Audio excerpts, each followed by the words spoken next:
What is going on, everyone? It's your guy Cole Jackson back here on Road Graders, brought to you today by the Russell Street Report, courtesy of DNL Tinting. Check out the link down in the description below, dltinting.com, to check out all the services they can provide you. Multiple locations in the Baltimore area, dltinting.com.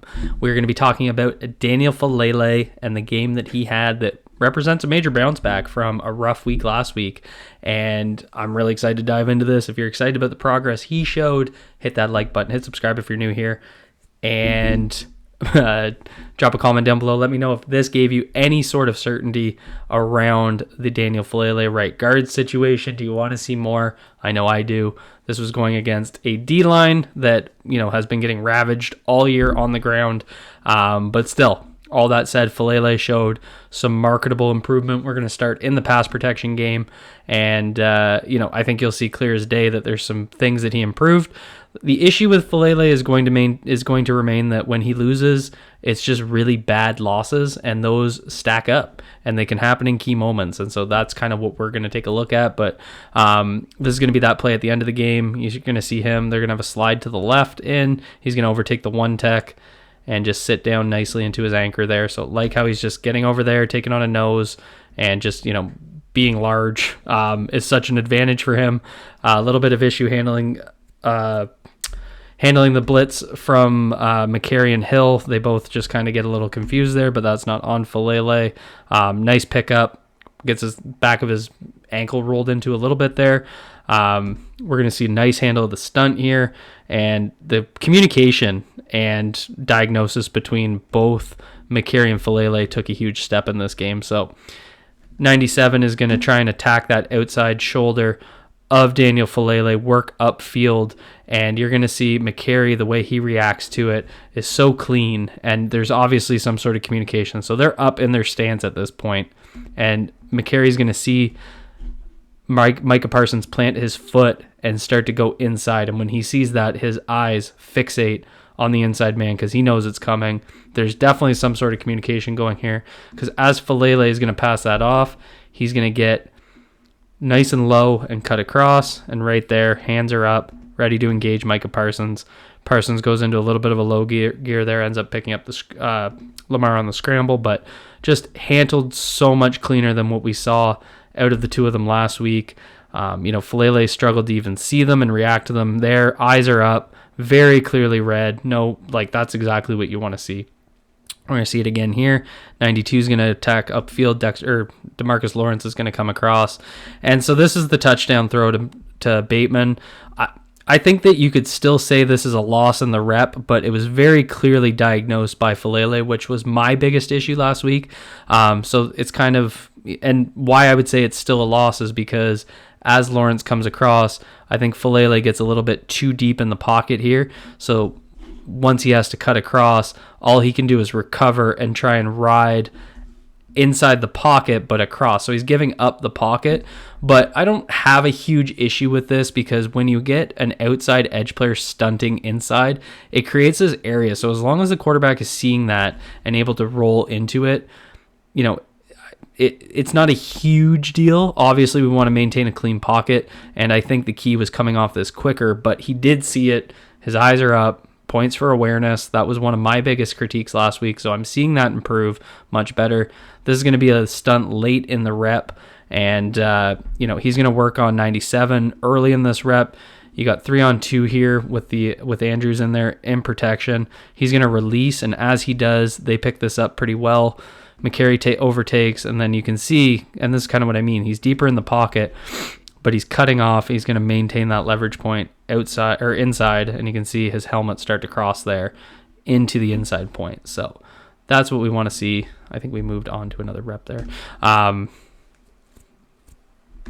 What in the world just happened in my video? Let me catch up here. There. Moving on to the next rep, staying in pass protection.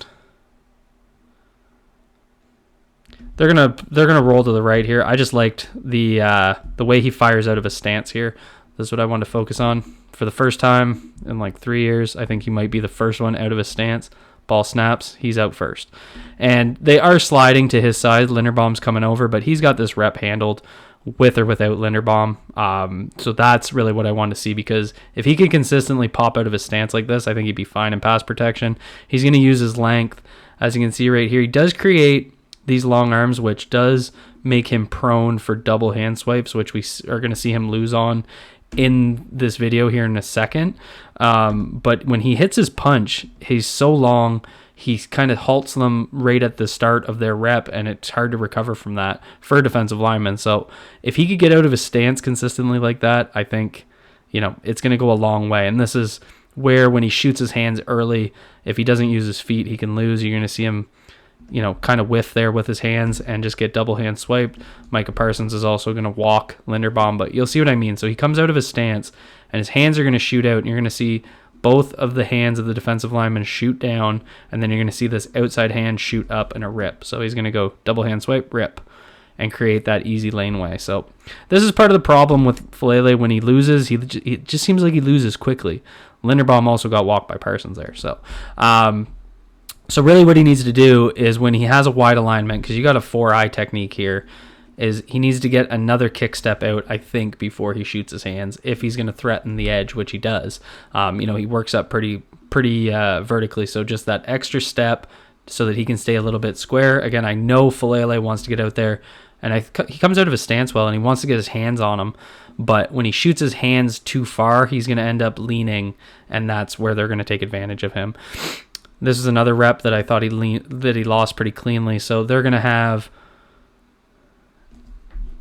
a zero shade here. We got 3 down linemen, wide tech out to the other side. But, Linderbaum's very much looking here. We got a second level player threatening the edge. So Micah Parsons becomes Faalele's man here. And Parsons jumps 2 gaps and beats him inside pretty cleanly. Good recovery for sure, but this can cause some pocket instabilities. Just that clean win up the middle for Micah Parsons ends up resulting in that throwaway. But we don't want to be able to allow that chaos up the middle, right? So I think the recovery is really good, but ideally we're not going to lose like that. And so it just kind of creates that situation where Faalele pushed his man into Voorhees. Voorhees kind of ends up taking Parsons, and then the defensive lineman gets into Lamar. So a lot of that's caused by just such a clear loss by Faalele. Again, when he loses quickly. So it's a good recovery to clean him across the pocket. But if the ball can't come out right away there, we're just, giving up the integrity of the pocket way too quickly. And this is just, he's not quick enough to hit that post step. When Parsons is going to cross you, and again, he started over here, so he jumped 2 gaps. If he's going to attack you, he's getting you out in space. We see we're not in much of a phone booth here. There's lots of area. He's got to be able to hit that post step, hit that hand, and you see the hand come up, but not enough of a leverage point to not allow him to walk in, and that's kind of what causes the initial chaos that results in Lamar, getting hit. Now we get into some of these run blocks. Some of these are going to be repeats from this morning. And so I'm going to describe these as simple as I can. Much better at getting to the second level, but still work to do in terms of creating opportunities to get players in a shoot. And when I say in a shoot, I mean in a drive block opportunity. So what you're going to see here, much better handoff. Last week he spent too much time trying to hand this off to the backside player and not enough time getting up. And I thought this was much better. He's right up there. He gets his player, lined up pretty well, but we don't gain that outside shoulder. This is an outside zone run.